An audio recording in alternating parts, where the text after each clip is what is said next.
future, forget my past. If you wanna get with me, better make it fast. Now The don't Spice Girls are an English girl group who were put together by Heart Management, initially to rival boy bands that were around at the time. That was in 1994. It wasn't very long until they left Heart and signed to Virgin Records and took the world by storm. When they were formed, they were Melanie Chisholm, more normally known as Mel C, who was given by the tabloid press the nickname Sporty Spice. Victoria Adams, who later became Victoria Beckham when she married David Beckham, who was known as Posh Spice. Jerry Halliwell, who was known as Ginger Spice. Emma Bunton, known as Baby Spice. And Melanie Brown, known as Mel B, and also as Scary Spice. They led a new charge of girl group pop. They coined the phrase girl power, and they were part of a cultural thing that was known as Cool Britannia. And they were particularly known for their message of empowerment to girls. They were a huge commercial success, incredible worldwide recognition, and a massive brand. They produced 2 albums and then folded in the year 2001. They had reunions in 2007 and 2012. 2012 was for the London Olympics closing ceremony. They have been active again since 2019, but without Victoria Beckham. And over the period of time, they have only released 3 studio albums. Hi, my name's Dan. So this was the first album by the Spice Girls, and this was the start of their huge exposure and dominance that they had for a while. So this exploded onto the UK chart at #1 straight in and sold massive amounts in the first week. Overall, it has apparently sold 23 million copies worldwide, and it's the biggest selling album in the world by a girl group ever. It's not surprisingly not my first listen to it. So I would describe this as being pop, quite kind of straightforwardly. Some of the faster songs, I would say, have kind of elements of funk to it. Kept being reminded of some of George Michael stuff after he went solo, particularly Fast Love.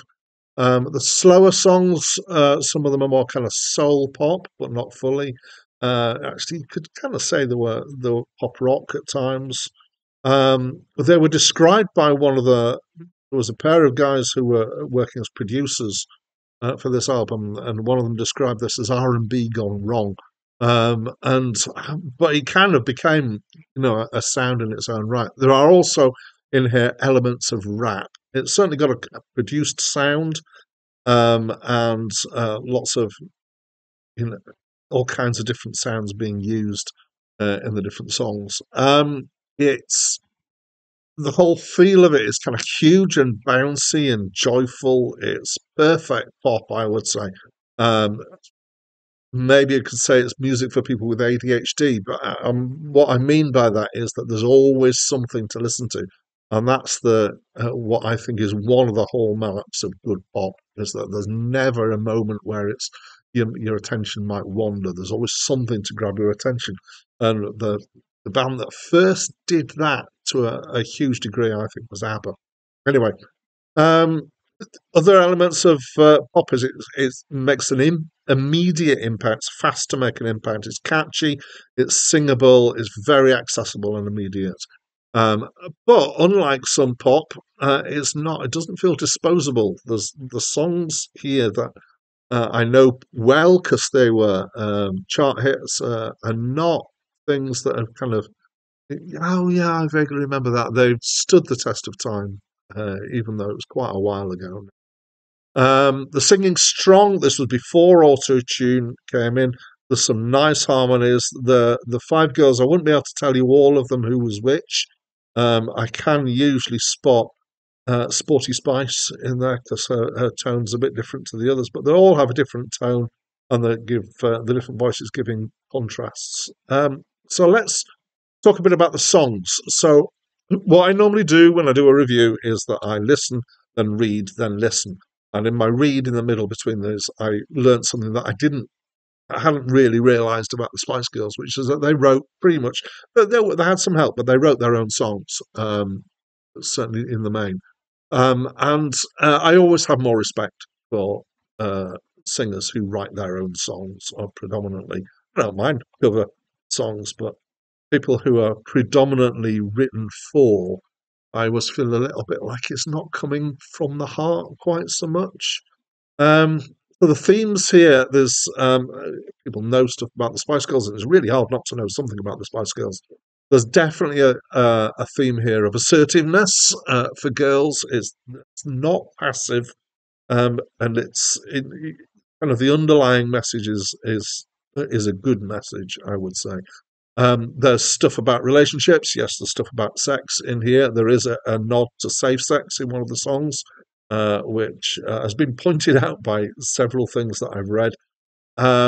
It puts forward the thought that no is an acceptable answer when a guy's making advances.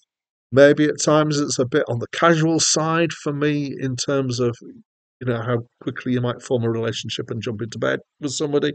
But it's not as bad on that as some things that I've come across. Also, friendship is a huge theme in the songs here. Quite a few songs talking about friendship. Quite a few songs are comparing romantic relationships and friendship. There's a song Mama, which is about girls and their mothers and about the tension between teenage girls and their mothers, and then the tension less as the girl grows up and they realise that their mother had been right all along, or at least had their best interests at heart, and mending that relationship that's gone wrong, which is a nice song, and a really nice thought behind it. So overall, I would say the messages are better than many pop, especially pop that's aimed at younger girls, and I've got a soft spot for the Spice Girls, like many people have, partly because of their feminism, which is about empowerment and isn't about being angry and isn't about being bitter, but is just generally about girls standing up for themselves. And I think that's a great message. You can feel the force of their personalities in the songs jumping out at you. So they are obviously a huge brand and were much more so at the time when this came out. But there's more than a hint of something genuine here that's coming through the songs. I would say I probably prefer the faster songs. Wannabe is one of the most iconic openings of a song ever. I would say it's so recognizable. To Become One and Mama are strong. In fact, I'd say they're all strong. Some of these songs are exceptional, I would say. I was the wrong age to be the target audience. I was in my early 30s when this came out. Somehow in Britain, they managed to capture the heart of many people, men and women, young and old, of all types. So I've got quite a strong emotional attachment to the Spice Girls. I think they were a phenomenon at a time when it was, and were kind of a good positive thing at that point in time. It's a little bit of a guilty pleasure, I would say, for me. I've often kind of been more positive about the Spice Girls than maybe some of my peers have been. But no, it's good. I like this. This is a really strong album. Not everything is absolutely to my taste, but overall, I think it's a great album. Not just because of the messages, but because the music is such strong pop. And I think it's really easy to dismiss pop as not being serious, but it can still be good. Okay, so that's what I think about this album. As always, I'd love to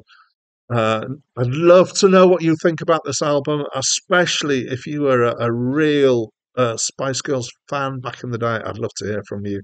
Or if you hate them, and please, tell me why or whatever. Reminiscences, thoughts, opinions, I love them all. So please do talk to me through the comments. That's it from me for now.